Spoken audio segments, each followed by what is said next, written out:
Good evening and welcome to my channel.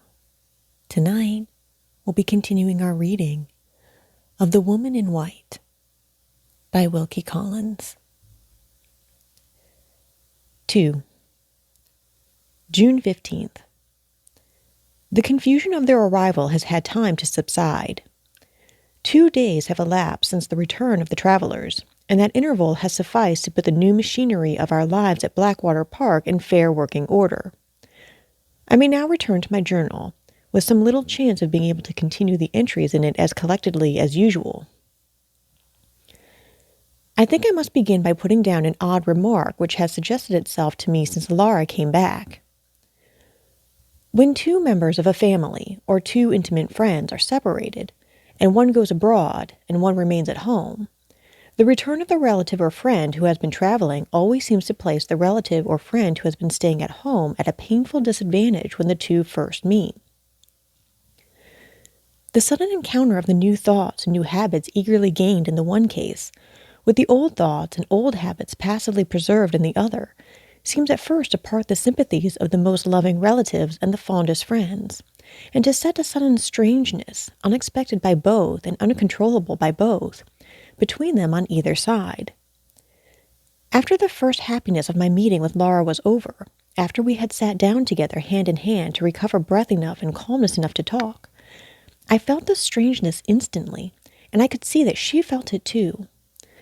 It has partially worn away, now that we have fallen back into most of our old habits, and it will probably disappear before long. But it has certainly had an influence over the first impressions that I have formed of her, now that we are living together again, for which reason only I have thought fit to mention it here. She has found me unaltered, but I have found her changed. Changed in person, and in one respect changed in character. I cannot absolutely say that she is less beautiful than she used to be. I can only say that she is less beautiful to me. Others, who do not look at her with my eyes and my recollections, would probably think her improved. There is more color and more decision and roundness of outline in her face than there used to be, and her figure seems more firmly set and more sure and easy in all its movements than it was in her maiden days. But I miss something when I look at her, something that once belonged to the happy, innocent life of Laura Farley, and that I cannot find in Lady Glyde. There was in the old times a freshness, a softness, an ever-varying and yet ever-remaining tenderness of beauty in her face, the charm of which it is not possible to express in words, or, as poor Hartright used often to say, in painting either. This is gone. I thought I saw the faint reflection of it for a moment when she turned pale under the agitation of our sudden meeting on the evening of her return, but it has never reappeared since. None of her letters had prepared me for a personal change in her. On the contrary, they had led me to expect that her marriage had left her, in appearance at least, quite unaltered. Perhaps I read her letters wrongly in the past, and am now reading her face wrongly in the present? No matter. Whether her beauty has gained or whether it has lost in the last 6 months, the separation either way has made her own dear self more precious to me than ever, and that is one good result of her marriage, at any rate. The second change, the change that I have observed in her character, has not surprised me, because I was prepared for it in this case by the tone of her letters. Now that she is at home again, I find her just as unwilling to enter into any details on the subject of her married life as I had previously found her all through the time of our separation, when we could only communicate with each other by writing. At the first approach I made to the forbidden topic, she put her hand on my lips with a look and a gesture which touchingly, almost painfully, recalled to my memory the days of her girlhood and the happy bygone time when there were no secrets between us. "Whenever you and I are together, Marian," she said, "we shall both be happier and easier with one another if we accept my married life for what it is, and say and think as little about it as possible. I would tell you everything, darling, about myself," she went on, nervously buckling and unbuckling the ribbon round my waist. "If my confidences could only end there. But they could not. They would lead me into confidences about my husband, too. And now I am married, I think I had better avoid them, for his sake and for your sake, and for mine. I don't say that they would distress you or distress me. I wouldn't have you think that for the world. But I want to be so happy now I have got you back again, and I want you to be so happy too." She broke off abruptly and looked round the room, my own sitting room in which we were talking. "Ah!" she cried, clapping her hands with a bright smile of recognition. "Another old friend found already. Your bookcase, Marian. Your dear little shabby old satin wood bookcase. How glad I am you brought it with you from Limmeridge. And the horrid heavy man's umbrella that you always would walk out with when it rained. And first and foremost of all, your own dear, dark, clever gypsy face, looking at me just as usual. It is so like home again to be here. How can we make it more like home still? I will put my father's portrait in your room instead of in mine, and I will keep all my little treasures from Limmeridge here, and we will pass hours and hours every day with these 4 friendly walls round us. Oh, Marian," she said, suddenly seating herself on a footstool at my knees, and looking up earnestly in my face, "promise you will never marry and leave me. It is selfish to say so, but you are so much better off as a single woman, unless you are very fond of your husband. But you won't be very fond of anybody but me, will you?" She stopped again, crossed my hands on my lap, and laid her face on them. "Have you been writing many letters, and receiving many letters lately?" she asked in low, suddenly altered tones. I understood what the question meant, but I thought it my duty not to encourage her by meeting her halfway. "Have you heard from him?" she went on, coaxing me to forgive the more direct appeal on which she now ventured, by kissing my hands upon which her face still rested. "Is he well and happy, and getting on in his profession? Has he recovered himself, and forgotten me?" She should not have asked those questions. She should have remembered her own resolution on the morning when Sir Percival held her to her marriage engagement, and when she resigned the book of Hartwright's drawings into my hands forever. But, ah me, where is the faultless human creature who can persevere in a good resolution without sometimes failing and falling back? Where is the woman who has ever really torn from her heart the image that has been once fixed in it by a true love?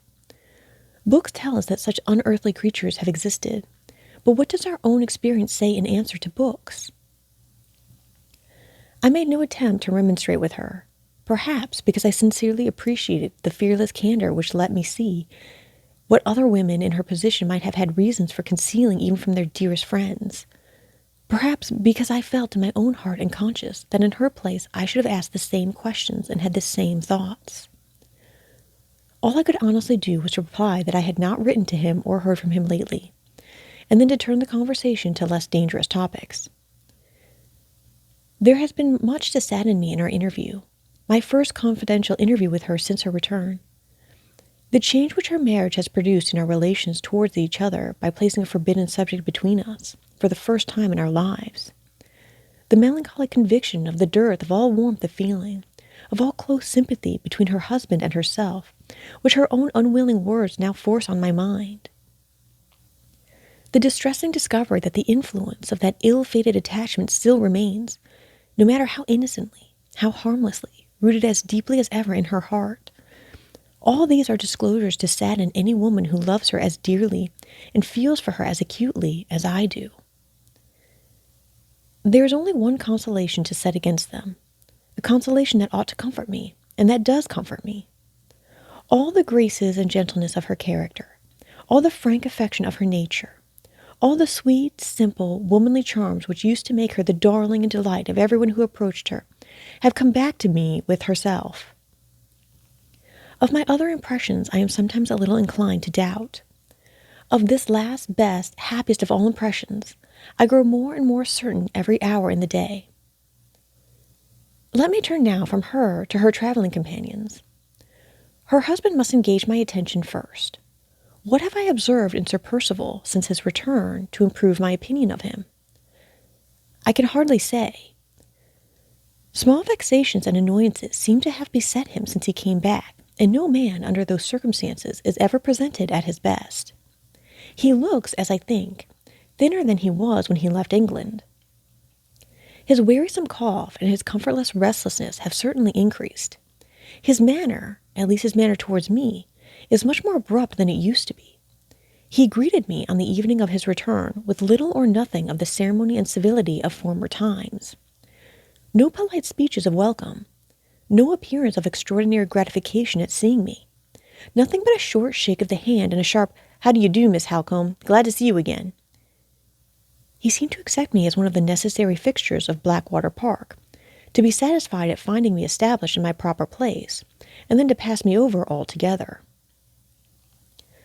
Most men show something of their disposition in their own houses, which they have concealed elsewhere, and Sir Percival has already displayed a mania for order and regularity, which is quite a new revelation of him, so far as my previous knowledge of his character is concerned.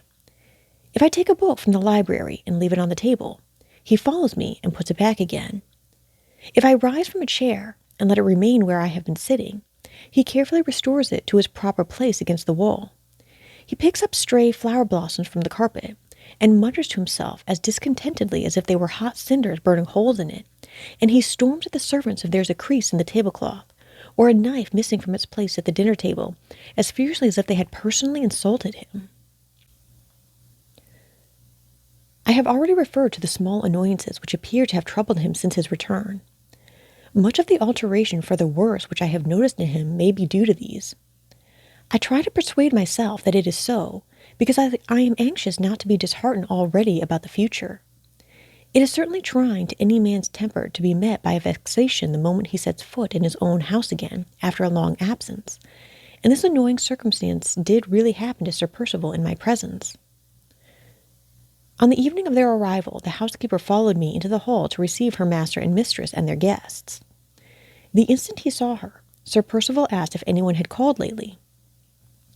The housekeeper mentioned to him in reply what she had previously mentioned to me, the visit of the strange gentleman to make inquiries about the time of her master's return. He asked immediately for the gentleman's name. No name had been left. The gentleman's business? No business had been mentioned. What was the gentleman like? The housekeeper tried to describe him, but failed to distinguish the nameless visitor by any personal peculiarity which her master could recognize. Sir Percival frowned, stamped angrily on the floor, and walked on into the house, taking no notice of anybody. Why he should have been so discomposed by a trifle, I cannot say, but he was seriously discomposed beyond all doubt. Upon the whole, it will be best, perhaps, if I abstain from forming a decisive opinion of his manners, language, and conduct in his own house, until time has enabled him to shake off the anxieties, whatever they may be, which now evidently troubled his mind in secret. I will turn over to a new page, and my pen shall let Laura's husband alone for the present. The two guests, the Count and Countess Fosco, come next in my catalogue. I will dispose of the Countess first, so as to have done with the woman as soon as possible.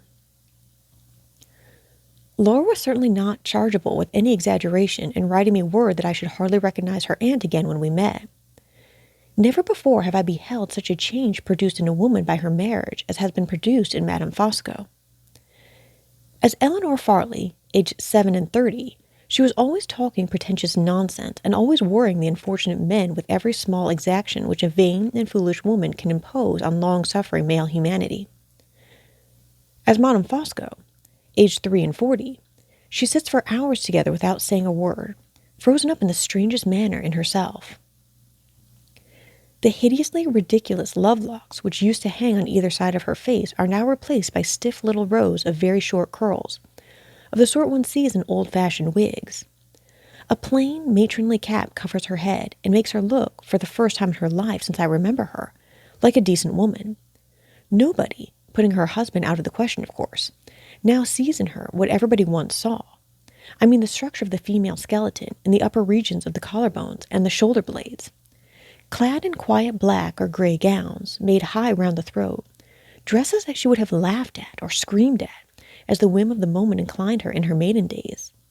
She sits speechless in corners, her dry white hands, so dry that the pores of her skin look chalky, incessantly engaged either in monotonous embroidery work or in rolling up endless cigarettes for the Count's own particular smoking. On the few occasions when her cold blue eyes are off her work, they are generally turned on her husband, with a look of mute submissive inquiry which we are all familiar with in the eyes of a faithful dog. The only approach to an inward thaw which I have yet detected under her outer covering of icy constraint has betrayed itself once or twice, in the form of a suppressed tigerish jealousy of any woman in the house, the maids included, to whom the Count speaks, or on whom he looks with anything approaching to special interest or attention. Except in this one particular, she is always morning, noon, and night, indoors and out, fair weather or foul, as cold as a statue, and as impenetrable as the stone out of which it is cut. For the common purposes of society, the extraordinary change thus produced in her is, beyond all doubt, a change for the better, seeing that it has transformed her into a civil, silent, unobtrusive woman who is never in the way. How far she has really reformed or deteriorated in her secret self is another question. I have once or twice seen sudden changes of expression on her pinched lips, and heard sudden inflections of tone in her calm voice, which has led me to suspect that her present state of suppression may have sealed up something dangerous in her nature, which used to evaporate harmlessly in the freedom of her former life. It is quite possible that I may be altogether wrong in this idea. My own impression, however, is that I am right. Time will show. And the magician who has wrought this wonderful transformation, the foreign husband who has tamed this once wayward Englishwoman till her own relations hardly know her again, the Count himself? What of the Count? This in 2 words. He looks like a man who could tame anything. If he had married a tigress instead of a woman, he would have tamed the tigress. If he had married me, I should have made his cigarettes, as his wife does. I should have held my tongue when he looked at me, as she holds hers. I am almost afraid to confess it, even to these secret pages. The man has interested me, has attracted me, has forced me to like him. In 2 short days he has made his way straight into my favorable estimation, and how he has worked the miracle is more than I can tell. It absolutely startles me, now he is in my mind, to find how plainly I see him. How much more plainly than I see Sir Percival, or Mr. Farley, or Walter Hartright, or any other absent person of whom I think, with the one exception of Laura herself. I can hear his voice, as if he was speaking at this moment. I know what his conversation was yesterday, as well as if I was hearing it now. How am I to describe him? There are peculiarities in his personal appearance, his habits, and his amusements, which I should blame in the boldest terms, or ridicule in the most merciless manner, if I had seen them in another man. What is it that makes me unable to blame them or to ridicule them in him? For example, he is immensely fat. Before this time, I have always especially disliked corpulent humanity. I have always maintained that the popular notion of connecting excessive grossness of size and excessive good humor as inseparable allies was equivalent to declaring either that no people but amiable people ever get fat, or that the accidental addition of so many pounds of flesh has a directly favorable influence over the disposition of the person on whose body they accumulate. I have invariably combated both these absurd assertions by quoting examples of fat people who are as mean, vicious, and cruel as the leanest and the worst of their neighbors. I have asked whether Henry VIII was an amiable character, whether Pope Alexander VI was a good man, whether Mr. Murderer and Mrs. Murderess Manning were not both unusually stout people, whether hired nurses, proverbially as cruel a set of women as are to be found in all England, were not, for the most part, also as fat a set of women as are to be found in all England, and so on through dozens of other examples, modern and ancient, native and foreign, high and low.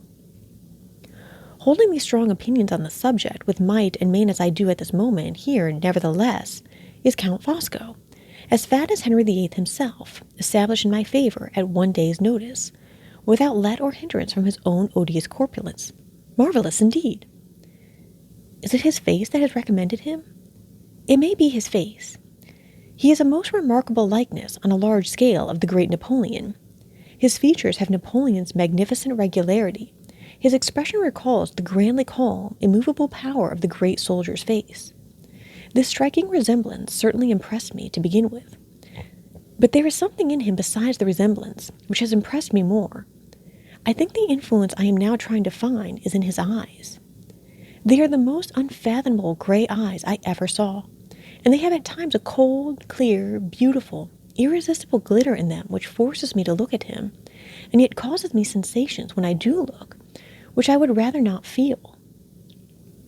Other parts of his face and head have their strange peculiarities. His complexion, for instance, has a singular sallow fairness, so much at variance with the dark brown color of his hair, that I suspect the hair of being a wig, and his face, closely shaven all over, is smoother and freer from all marks and wrinkles than mine, though, according to Sir Percival's account of him, he is close on 60 years of age. But these are not the prominent personal characteristics which distinguish him, to my mind, from all the other men I have ever seen. The marked peculiarity which singles him out from the rank and file of humanity lies entirely, so far as I can tell at present, in the extraordinary expression and extraordinary power of his eyes. His manner and his command of our language may also have assisted him in some degree to establish himself in my good opinion. He has that quiet deference, that look of pleased, attentive interest in listening to a woman, and that secret gentleness in his voice in speaking to a woman, which, say what we may, we can none of us resist. Here, too, his unusual command of the English language necessarily helps him. I had often heard of the extraordinary aptitude which many Italians show in mastering our strong, hard northern speech. But until I saw Count Fosco, I had never supposed it possible that any foreigner could have spoken English as he speaks it. There are times when it is almost impossible to detect by his accent that he is not a countryman of our own, and as for fluency, there are very few born Englishmen who can talk with as few stoppages and repetitions as the Count. He may construct his sentences more or less in the foreign way, but I have never yet heard him use a wrong expression, or hesitate for a moment in his choice of a word. All the smallest characteristics of this strange man have something strikingly original and perplexingly contradictory in them. Fat as he is, and old as he is, his movements are astonishingly light and easy. He is as noiseless in a room as any of us women, and more than that, with all his look of unmistakable mental firmness and power, he is as nervously sensitive as the weakest of us. He starts at chance noises as inveterately as Lara herself. He winced and shuddered yesterday when Sir Percival beat one of the spaniels, so that I felt ashamed of my own want of tenderness and sensibility by comparison with the Count. The relation of this last incident reminds me of one of his most curious peculiarities, which I have not yet mentioned, his extraordinary fondness for pet animals.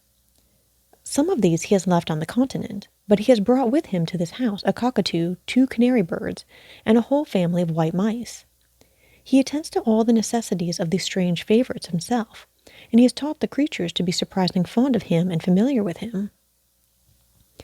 The cockatoo, a most vicious and treacherous bird towards everyone else, absolutely seems to love him. When he lets it out of its cage, it hops onto his knee and claws its way up his great big body and rubs its top knot against his sallow double chin in the most caressing manner imaginable.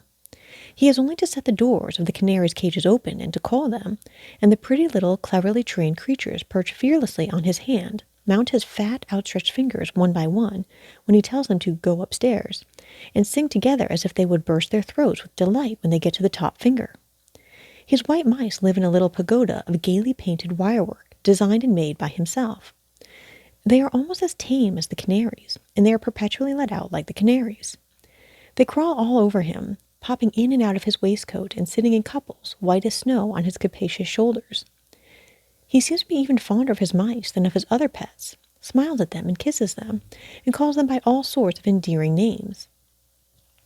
If it be possible to suppose an Englishman with any taste for such childish interests and amusements as these, that Englishman would certainly feel rather ashamed of them, and would be anxious to apologize for them in the company of grown-up people.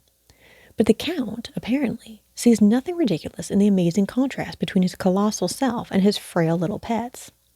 He would blandly kiss his white mice and twitter to his canary birds amid an assembly of English fox hunters, and would only pity them as barbarians when they were all laughing their loudest at him. It seems hardly credible while I am writing it down, but it is certainly true that this same man, who has all the fondness of an old maid for his cockatoo, and all the small dexterities of an organ boy in managing his white mice, can talk when anything happens to rouse him, with a daring independence of thought, a knowledge of books in every language, an experience of society in half the capitals of Europe, which would make him the prominent personage of any assembly in the civilized world. This trainer of canary birds, this architect of a pagoda for white mice, is, as Sir Percival himself has told me, one of the first experimental chemists living, and has discovered, among other wonderful inventions, a means of petrifying the body after death so as to preserve it as hard as marble to the end of time. This fat, indolent, elderly man, whose nerves are so finely strung that he starts at chance noises and winces when he sees a house spaniel get a whipping, went into the stable yard on the morning after his arrival and put his hand on the head of a chained bloodhound, a beast so savage that the very groom who feeds him keeps out of his reach. His wife and I were present, and I shall not forget the scene that followed, short as it was. "Mind that dog, sir," said the groom. "He flies at everybody." "He does that, my friend," replied the Count quietly, "because everybody is afraid of him. Let us see if he flies at me." And he laid his plump, yellow-white fingers, on which the canary birds had been perching 10 minutes before, upon the formidable brute's head, and looked him straight in the eyes. "You big dogs are all cowards," he said, addressing the animal contemptuously, with his face and the dog's within an inch of each other. "You would kill a poor cat, you infernal coward. You would fly at a starving beggar, you infernal coward. Anything that can surprise unawares, anything that is afraid of your big body and your wicked white teeth and your slobbering, bloodthirsty mouth is the thing that you like to fly at. You could throttle me at this moment, you mean, miserable bully, and you daren't so much as look me in the face, because I'm not afraid of you. Will you think better of it and try your teeth in my fat neck? Bah, not you." He turned away, laughing at the astonishment of the men in the yard, and the dog crept back meekly to his kennel. "Ah, my nice waistcoat," he said pathetically. "I'm sorry I came here. Some of that brute slobber has got on my pretty clean waistcoat." Those words express another of his incomprehensible oddities. He is as fond of fine clothes as the veriest fool in existence, and has appeared in 4 magnificent waistcoats already, all of light, garish colors, and all immensely large even for him, in the 2 days of his residence at Blackwater Park. His tact and cleverness in small things are quite as noticeable as the singular inconsistencies in his character, and the childish triviality of his ordinary tastes and pursuits. I can see already that he means to live on excellent terms with all of us during the period of his sojourn in this place. He has evidently discovered that Laura secretly dislikes him. She confessed as much to me when I pressed her on the subject, but he has also found out that she is extravagantly fond of flowers. Whenever she wants a nosegay, he has got one to give her, gathered and arranged by himself, and greatly to my amusement, he is always cunningly provided with a duplicate composed of exactly the same flowers, grouped in exactly the same way, to appease his icily jealous wife before she can so much as think herself aggrieved. His management of the Countess in public is a sight to see. He bows to her. He habitually addresses her as "my angel." He carries his canaries to pay her little visits on his fingers and to sing to her. He kisses her hand when she gives him his cigarettes. He presents her with sugar plums in return, which he puts into her mouth playfully from a box in his pocket. The rod of iron with which he rules her never appears in company. It is a private rod, and is always kept upstairs. His method of recommending himself to me is entirely different. He flatters my vanity by talking to me as seriously and sensibly as if I was a man. Yes, I can find him out when I am away from him. I know he flatters my vanity when I think of him up here in my own room. And yet, when I go downstairs and get into his company again, he will blind me again, and I shall be flattered again, just as if I had never found out at all. He can manage me as he manages his wife and Laura, as he managed the bloodhound in the stable yard, as he manages Sir Percival himself, every hour in the day.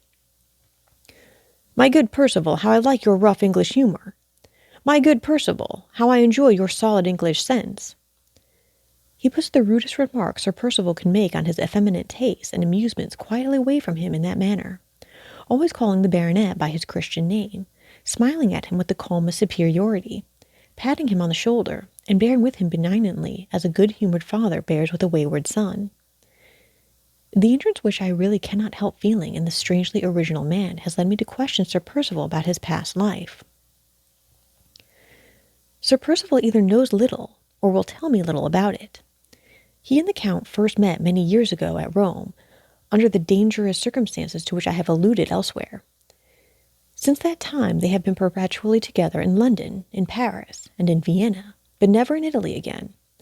The Count having, oddly enough, not crossed the frontiers of his native country for years past. Perhaps he has been made the victim of some political persecution.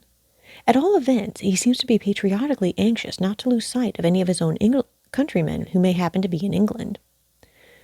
On the evening of his arrival he asked how far we were from the nearest town, and whether we knew of any Italian gentlemen who might happen to be settled there. He is certainly in correspondence with people on the continent, for his letters have all sorts of odd stamps on them, and I saw one for him this morning, waiting in its place at the breakfast table, with a huge official-looking seal on it. Perhaps he isn't in correspondence with his government, and yet that is hardly to be reconciled either with my other idea that he may be a political exile. How much I seem to have written about Count Fosco, and what does it all amount to? As poor dear Mr. Gilmore would ask, in his impenetrable business-like way, I can only repeat that I do assuredly feel, even on this short acquaintance, a strong, half-willing, half-unwilling liking for the Count. He seems to have established over me the same sort of ascendancy which he has evidently gained over Sir Percival.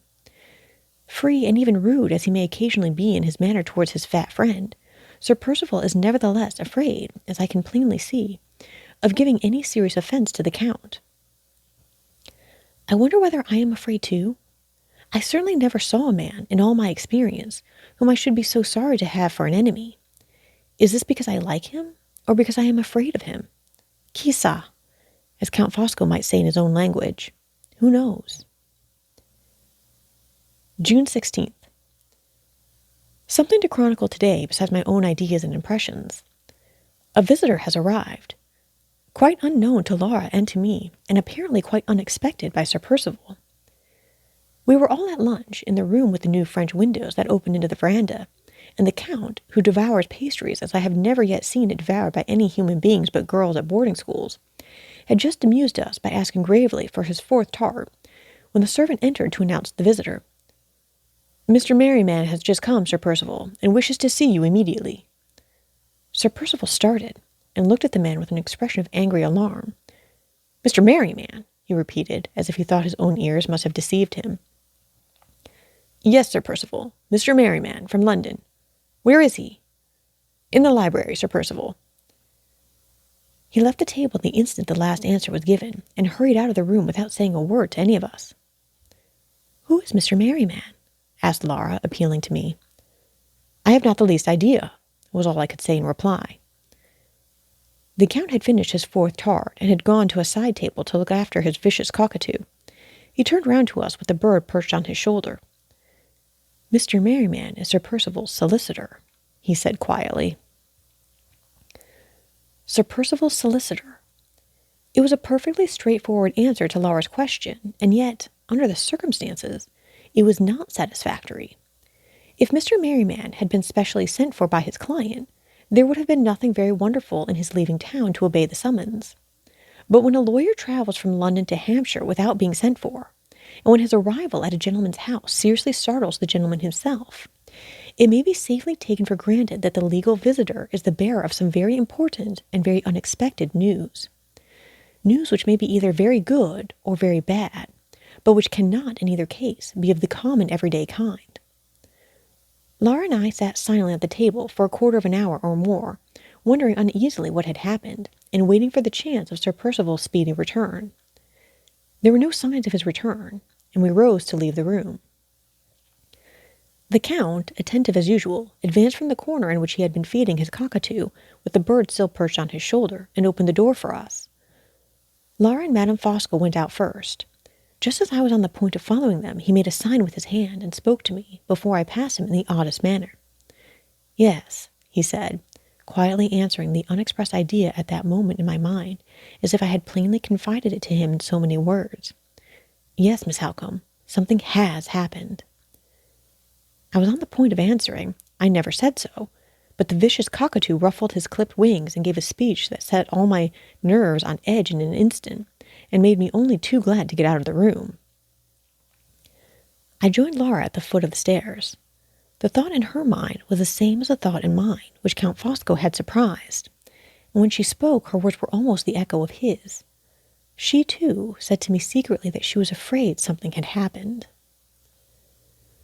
Thus ends Chapter 2 of the second epoch of Marian's narrative of The Woman in White by Wilkie Collins.